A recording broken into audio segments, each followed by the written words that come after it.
Olá, meus caros. Quero conversar com vocês um pouquinho a respeito de uma situação especial, que é a existência de categorias profissionais diferenciadas e o impacto que isso tem dentro da organização dos recursos humanos aí da sua empresa.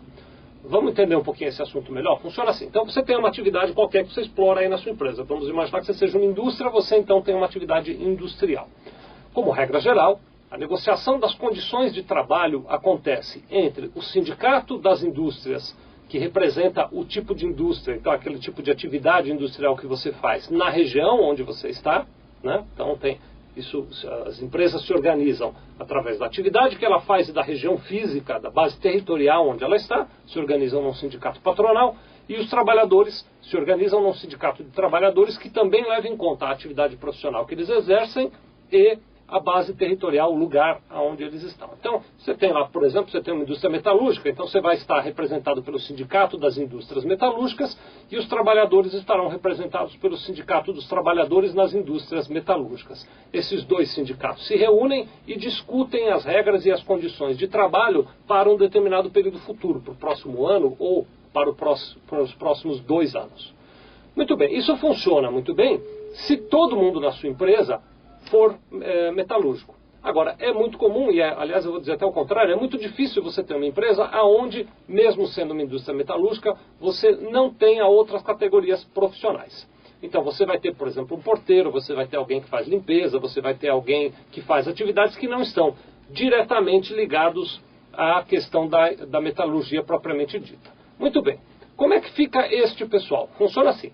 Para as atividades gerais, que não têm uma organização específica, para profissões que não têm uma organização específica, você vai considerar que esses trabalhadores também fazem parte da categoria metalúrgica. Então, os exemplos que eu usei até agora, um porteiro, alguém que faz limpeza, uma copeira, alguém que trabalha como auxiliar de escritório, por exemplo, essas atividades profissionais não têm uma organização sindical específica e ficam debaixo do guarda-chuva do sindicato da sua empresa e do sindicato dos seus trabalhadores. Agora, existem categorias profissionais que são chamadas de categorias diferenciadas. Eu vou dar uma lidinha no que a lei diz aqui, explicando isso. Então diz o seguinte, olha, que a categoria diferenciada é aquela que se forma dos empregados que exercem profissões ou funções diferenciadas, primeiro, por força de estatuto profissional especial. Então, por exemplo, se existe um conselho para a execução daquela atividade, como é o caso, por exemplo, dos contadores. Os contadores têm lá o Conselho Federal de Contabilidade e os conselhos regionais de contabilidade.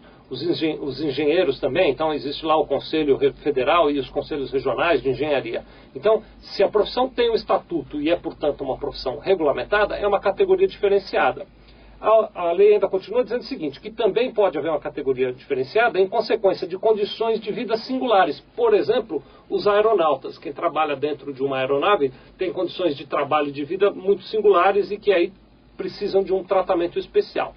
Para essas categorias diferenciadas, existem sindicatos específicos. Então, embora para todas, eu vou ficar com o contador como exemplo, embora para todas as categorias da sua empresa você use a negociação entre o sindicato da indústria metalúrgica e o sindicato dos trabalhadores na indústria metalúrgica, para os profissionais de contabilidade você tem que usar a negociação salarial do sindicato de contabilidade. E assim por diante. Se você tiver um engenheiro, se tiver um químico, se você tiver um médico, se você tiver categorias diferenciadas, você tem que obedecer às regras que estão nas condições de trabalho destas categorias diferenciadas. Meu alerta então para vocês é dizer que vocês têm que ficar atento na hora da aplicação do acordo e da convenção ou mesmo do dissídio coletivo para as categorias específicas da sua empresa e também para as categorias diferenciadas que têm um tratamento específico para elas, tá bem? Muito obrigado.